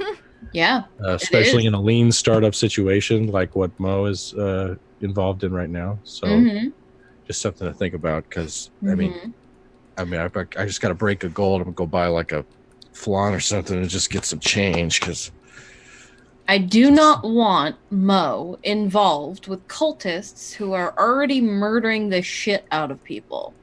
Is that clear, Lamont? But that's clear. I didn't quite remember those were the stakes specifically. Yeah. We when you put it that found way. these monkeys trying to murder Varnasifa, so they were literally beating him to death. Thanks. That's true. So let's take it to Bilby, who already has a cultist in his grasp, and let's leave my kids out of this. Oh, we can ask the cultist about the keyhole after we pull his toenails out. Sure. That's genius. That's exactly what. Okay, I'm gonna put my Who's shoes in on. the noggin. Put your shoes on. My Well, if shoes we- are always on. If we leave now, we should meet the others outside. Great. Let's that- bounce. Bye, Mo. Hi, Howl. Mo, I appreciate your professionalism. Best of luck in all your pursuits. You got a bright future. Thanks. I hope I don't ever see you again. I'll do my Good best. Good kid. Gonna be okay. He's gonna find his way out there. All right, man. I feel amazing. Like I feel like electricity is jumping out of my fingers. I feel like anything is possible. This is gonna be amazing. Let's go torture that guy. Okay. And we leave my house. Okay. As Harlan walks outside, he will point at a blind corner and pull out a stopwatch. Looking at. What are you doing? Just a moment. We're supposed to be Now. Does Wendell and Igor walk around the corner? I'd like to think so, but we were headed back to. Okay, at that moment, after finishing their business at the school, I imagine that Wendell and Igor walk around the corner. Mhm. Yes. How you just see kind of squints at Harlan. What? Weird. Put away the watch. You see, Igor has a very happy look on his face. He seems quite ecstatic, almost vibrating with energy. Wendell looks a bit nonplussed. Despair might be a decent Okay, word. despair. Okay, we'll Maybe go with not despair. quite despair, but halfway between despair and just like why? There's a lot of anxiety in Wendell's walk. I assume you took care of your business? Yes, a little Oh, too yes. well, actually. Martha got me a son. I did no such thing. Oh, You've made a what? friend. You did. We went to. I do an orphan outreach program. Yes, it's You're full of shit. no, it's safe outreach for the unfortunate little ones. Igor's just sitting there smiling. I got a son. And we visited the Whitestone Orphanage around the corner today, and Igor bonded particularly well to one of their troubled children. Oh, so you met Juliet, huh? Oh yes, she was quite nice. Mm-hmm. So he's gonna give me a Very son. invested in the well-being of those children. Mm-hmm. Yeah, she's a great person. She's really good at So- what she does. I can tell. Mhm. She's got a lot invested in it. I'll be having some words with her. Please do. The program does need all the recommendations it can get. Oh, I won't be giving recommendations. But Little Rock would be very upset if Igor did not come back to visit later this Thursday. Hmm. Just saying. Poor kid. Sucks to be him. What? Oh, what you talking about? gonna go see my little eagle. Mm-hmm. We'll see about that. Okay. All right. So- Igor's like, yeah, we'll see you. All right. Alright. So we've got a thing to go see Bilby. Oh yes, Ew, potentially about big protection for Mr. Siffer. Yeah, we still need to find the brass bottoms so we can talk to these Yes, drow. he might know something Apparently. about that. Yes, Fucking Quite. assholes knocked me off a roof. quite rude. I tried to warn you. I said there was someone up there, but no one seemed to believe me or take me seriously. So, Okay. too late. Just I walks off. did blast him off of the roof after he kicked you. So, Yeah, and then he used me as a a landing device. That was fun. You look, I've got bruises. Look at this shit. There's all over the place.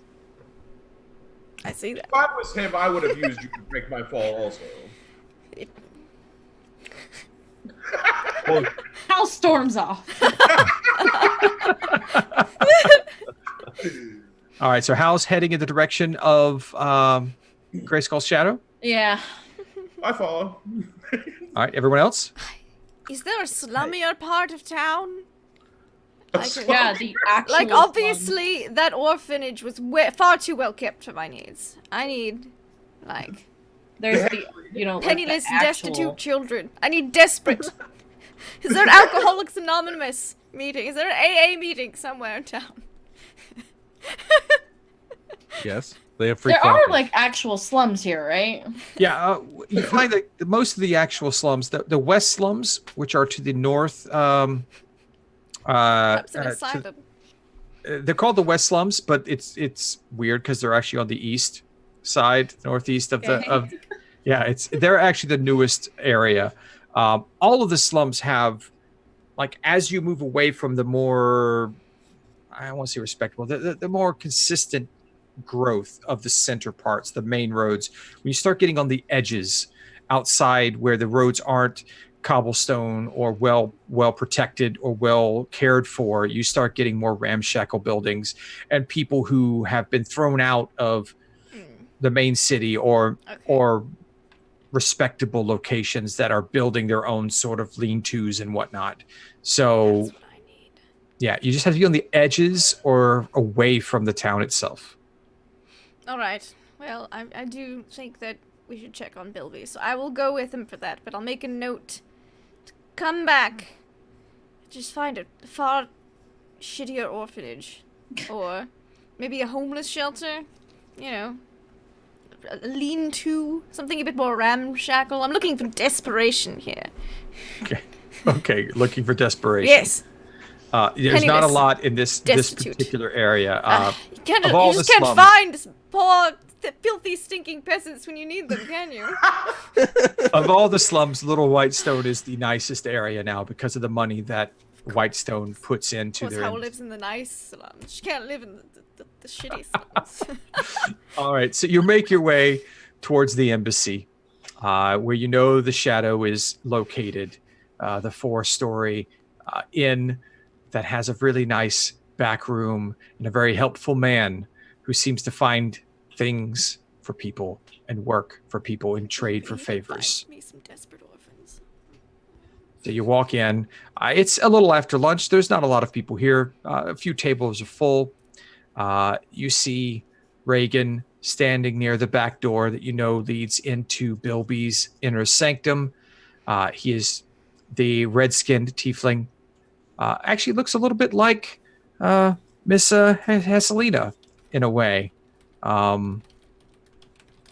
He recognizes you and kind of like cocks his head in question, like, are you coming in to see Bilby or a drink? Point to the door. Okay. He nods, steps inside, and disappears. What do you do while you're waiting? Like really anxious and tapping my feet and nervous. And do I have the blue thing on me? I imagine, did you leave it at house? No. No. I think I got that and the thieves' tools on me right Okay. now. They're like, he's like jangling them in his pocket and all anxious. Okay. Wendell, Igor, Arlen? Yes, obviously we go. Follow. Okay, so you're just standing there waiting. All right. Igor- Well, There's a bar, right? there is. Can I get a warm milk, please? Wait, you said bar though, right? Yep. There is a bar. Yes. There are tables where food is served, and on the left-hand side of the entryway, there is a long bar that has a single elven bartender sitting behind it. I think Igor would be feeling a little happier about the idea of his little orphan son. So he's still probably going to get a beer, though, following that dwarf's advice, but he's still going to look around for a dog. Okay, One there are no dogs eagle. inside the inn.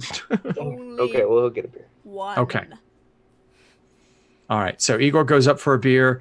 The elven bartender kind of looks down his nose and he was like, yes, what might we do for you today, sir? I would like one of your ales, please. Large. Do you have money to pay for that? How big is this elf? How tall is he? Well, behind the bar, you're not sure. He's probably 6'2", 6'3", very thin though. Okay, so he's about almost as tall as me. Okay. He's looking down at you because it might be the bar behind the bar is raised Could a be bit, lunch. so he looks taller than he is to you. Well, then Igor be like, yes, don't have money, all he does. And he'll go into his pouch and pull out some money and be like, jingle, jingle, jingle, sparkly. How much is your ale? For the size that you're requesting, would be 5 silver. That's no problem. And Igor hands him his money. Thank Holland's gonna come from behind. And a glass of wine, please. you. Which And just vintage? give Igor a nice tap on the shoulder. Oh, yes, drink for my friend here. Just saying a wine is not enough here. You must. Red. Do you have any with pretty labels? Wine. I'll give you a house red. Yes, There we go. 3 silver for the red. yeah. And you wished for milk, sir? Warm. Looks at Lamont. He's like totally spacing out. Like, huh? You asked for milk. I did? Never mind. Where is Yes, I want that. Where is it? Is it here? It can be if you wish, sir. He's a bit absent-minded at times. Just get him the milk. Wendell's One just more fine milk. of doing this. Well, no, well, but Turns away. smile, man. The joy is in the doing. Put a smile on. What the hell is his problem? Igor smiles. He's like, He turns back. He's like, I'm "Oh, sorry, sir. It appears that we're out of milk today. What? Here's your Ice wine, water. sir. Ice water. Thank you. Oh, I'm sorry, sir. Water is not served here today. What? Just get an ale. It's good for you. It's like water. What do you have? For you, sir? Yes, for me. Nothing. What? This is why you don't yell at the help.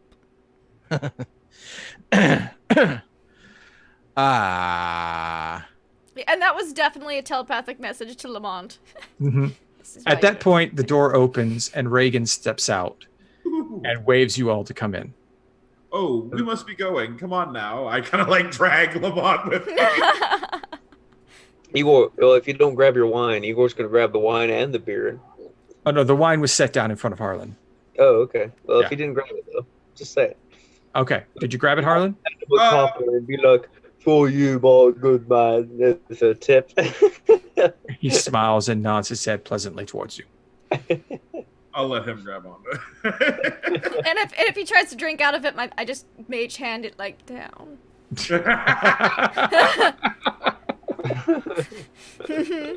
All right, so you make your way back in to the back room.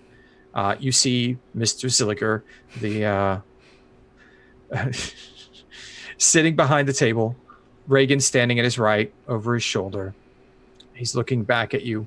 He's like, "Oh, please, just sit down, if you would. I'm becoming way too common of a sight here in my sanctum." Harlan will just as quote. Mm-hmm. Yeah, Wendell in a Harlan language is like, yes. Hal, Reagan said you wished to see me. I'm wondering what it might be about this time. What happened to you? You look like someone hit you with a house. I fell off a house, and somebody landed on top of me. That would do it. And you're still walking around. I'm quite impressed with that. Right? I know. Like, that's a new one to add to the books. Anyway, no, we were wondering if you had any information from that cultist that these ones brought you, because we have learned some stuff. Yes. What have you learned? Why don't you tell me a bit about it? Wendell, Harlan? Of course. Well, you see, we learned we're going to protect Mr. Vanasif, as we were told you after dropping off the cultist, as he had been said he'd been followed by drow. Well, we found the drow, but apparently, when we spoke with them, as one does in the midst of combat in an attempt to be civil, they said that they were protecting Vanasif. It was quite in earnest. They seemed quite earnest about it. And therefore I went to check on the man as I was on his roof, with his permission, of course. And he was under attack by several more of these cultists, and two, what are they, brass monkeys you called them, Lamont? And they're targeting him, apparently. I eavesdropped for a moment, and then intercepted the situation, pretending to be their High Tinker, as they referred to him, their leader, as it would be. And it seems that they were just dying to know something about, a vault. They were just they were very vague, and they all died quite quickly. They said it was something his father knew, right? Yes, but he doesn't seem to have a clue about it. He's lying. The man was beaten within an inch of his life. And crying. I don't believe he was lying. Maybe he doesn't know that he knows. Look, Right. They're called the brass hands, okay? Yes. You they got one the of them. I need to masks. talk to this guy, Bilby. I need to talk to this guy. You're not going to talk to this man. I'm not going to talk to him. He doesn't Where is- exist. Not in any Talk about- form that you can talk to. I saw him. They're just people. I put two of them to death. They were like friends or something. They're human. This one has They'll expired. bleed. Yes. He bled quite well, from what I understand. Oh, so you did it. You got to do the fun first. What did he say? I didn't do anything. I don't dirty my hands with He work is a like that. pedicurist. I'm sorry, Wendell? No, like, that would have been a mental message to Lamont, because he keeps calling the toenail pullers pedicurists. He is a pedicurist. So you're speaking of Lornak Sifa. Yes, they seem to have quite an interest in the fellow. I can understand that. He disappeared when a large sum of money disappeared 10 years back or so, right after the reconstruction. It was earmarked for paying off the wizards, and the Council of Tal'Dorei is still struggling to completely pay off that debt. That 500,000 gold pieces would have caused a lot of recent strife to have disappeared before it happened.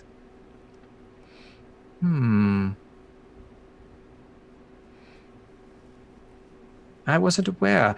This particular one you brought to us to speak with what seemed to be a very low-level thug in the organization. He didn't really have any information that could tell us much. I want to insight check him. Oh, please do. I want to insight. Yeah, I want to do that too. Like, huh? Did you really learn nothing? I mean, that's so much nothing you killed him? Or I can't talk to Yeah, him? 3. I'm like, yeah, sure. Ooh! Bilby doesn't lie to me. Natural 19, and I'm proficient in insight, so that's a 22.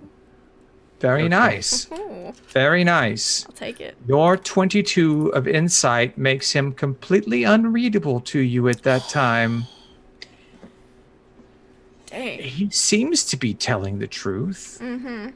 I mean, Bilby's always had held back some information. Yes. I was just trying to see if he was blatantly. But he does not seem to be lying to you in this situation. Alright, maybe holding back some stuff, but not just straight up, yeah, nah, bro, I didn't learn anything. Right. Okay. I'm very interested in learning more about these brass hands. In this place called the Brass Bottom. He's gonna, Wendell is going to telepathically tell Harlan, we didn't mention the Brass Bottom. He knows something. I recall that, but yes. Well, I have a person in mind that I believe may have information, or at least know someone who does. It's a bit of a kook, so he'll fit in great with you all. I just glanced to Lamont. Another one. Well, he's had a bit of a rough life. I've done some favors for him. Perhaps he'll do a favor for you in return in order to get out from under my debt. You all know about that sort of thing. You still all owe me. Well, that's neither here nor there right now. His name is Nikolai Yates. He's a bit of a recluse, has had a tough time, was once really big with the wizards. Isn't so much now. A bit of a rough bit. You could probably meet him this evening in the cemetery district. He has a bit of a affinity for the recently dead. Ugh. Another necromancer? Maybe. God damn it. You know how much you love them, Howl. Send me to deal with the fucking necromancers, Bilby. It's all right. I think you'll all enjoy him as much as we do. It's weird. They're dead. Let them be dead. Look, why don't you all have a nice meal on me right now? We'll talk a bit more about this and that. You can tell me more about these brass hands and all the things that you know about them. I'll judge if it's worthy, and then you can head off to the cemetery district. I mean, it's so far away, you'll barely make it in time after dinner. How poor is the cemetery district? How it's destitute? It's well, I mean, Poor. it's a cemetery and temples. There probably are people who squat there. All right, cool, perfect. Yes, this sounds delightful. So, we have a really good roast beef today. I'll have Reagan bring it in. He looks over to him and Reagan runs off, and we'll just sit down and eat and talk. All right? That sounds Sure. great. How could we refuse such Yes, a how could you? generous offer of hospitality? Wonderful. And with that, we'll end our session for the night. How was that, everyone? Was that? I thought that was pretty interesting. We got some great backstory out of Howl. Mm-hmm. Learned a few things here and there. Almost had her kill Lamont, which is always fun. You know, that's always fun. You fuck with my orphans. Igor might get a son. Might get a son. Yep. Might get a son. And Not Wendell. if Howl has anything to say about it. And Wendell's like, if Howl's the reason for fucking this up, Igor can't be mad at me. So. All right, so Just saying. let's go ahead and close this out. Let's start where we ended last time. Hey, Mr. Travis Bowles. Man, How'd Lamont like tonight's session? he's on fire. Where it ends is he's on fire with how mad he is with these people who Bilby knows more about the brass hands than he's saying, and Lamont can't let on that he's dying to find out who the High Tinkerer is. So we've got some cool stuff going on. I like playing a character with a temper and kind of a confused madman kind of thing. So it's badass. And I loved the bit with Howl and Harlan in the parlor. It's just awesome. and I love this game. And I will be gone next week, so Lamont is gonna just go crazy. He's gonna have to like study the blue thing. How could I miss? I've got to have to play. Like I don't think it's. I don't know. It's crazy. Anyway, appreciate you, Travis Bowles at WebDM Show. Watch the show. Goblins this week, ladies and gentlemen. Goblins. Don't miss it. Thank you to Frank and Lindy and all these marvelous people, and thank you for watching. All right, yes.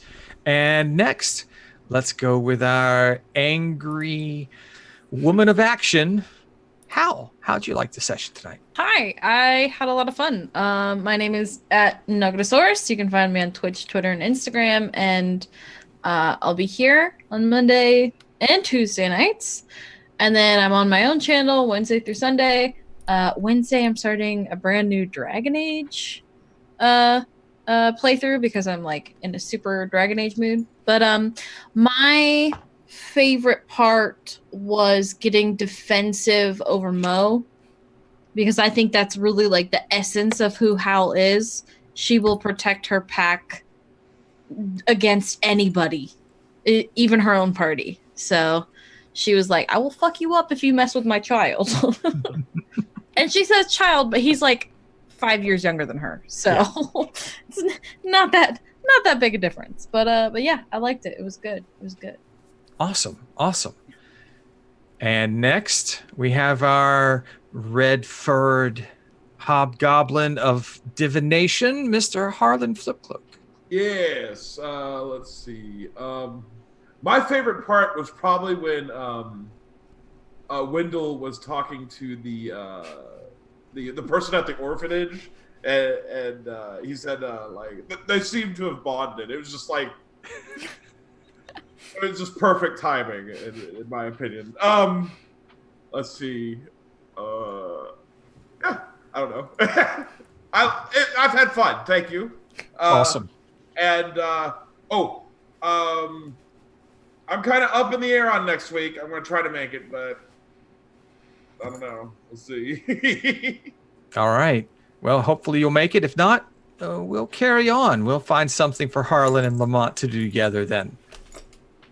Next, we have, we're going to skip over Wendell for a moment, and we'll go to Igor, the proud new happy daddy. Yeah, had fun playing Igor and enjoyed the scene there at the orphanage. Favorite part was still probably Wendell's reactions and trying to bluff his way through the teaching process with Soul's chat. Thank you for Soul. Soul is funny. That's a great acronym for what Wendell is trying to accomplish. So thank you. And yeah, I had fun playing tonight. Shiny Pilot 206 on Twitch's Twitters. Find me here Mondays, Tuesdays. So yeah. Awesome. And before I toss it over to Lindy and Wendell to close out, I'll just go ahead and say my piece. I'm at Deception Check. I'm here on Mondays and Tuesdays, DM one, playing the other. This was fun. I had a lot of fun with this. I liked touching into Mo and Olivia and Jenny a little bit, so Hal can have some little backstory grounding. Got to see a little bit more Lamont and the happiness on Igor's face when little Grog thought are you my daddy? Oh, that's so nice. So it's been a blast. I can't wait to get back into this. We're going to be having a guest next week. Yes, we are. I'll let Lindy talk about that a little bit more as I pass it over to her to close out her stream. Awesome. So my favorite part was Lamont spending way too much time in Howl's bathroom. That cracked me up. Everybody's done it. Everybody's like, everyone's done it. So I was just like, I just love to see it in this fantastical fantasy setting. And he's just crazy. So no one wants a crazy person going through the bathroom, let alone, yeah. So it tickled me. And God, just gotta find some vulnerable, destitute, desperate orphan or homeless person, because I've got a whole spiel and I haven't gotten to use it yet. Just waiting. Gotta find someone. I gotta find the most gullible peasant in this place. But that's Wendell. You can find me online, Laugh with Lindy. Here's my channel. We'll be back next week with guest Donathan Fry, as he's, I'm assuming, playing something appropriately creepy, as is his typical brand. So that'll be super duper fun. We adore Don. He DM'd a little trilogy, Blood Plague, Super Spoops here, last year, and it was ridiculous amounts of fun. So don't miss next week. It's gonna be a blast. And, yeah. Stay tuned. Teenagers from Outer Space is the VOD's still up because it happened on Saturday. And of course, tomorrow is Mists of Ravenloft, which, you know, spoops galore. I'm super ridiculously happy and excited about it. So, yeah, that's it. Thanks for watching, everybody. Thanks for hanging out. We will see you next time for fun and shenanigans. Bye.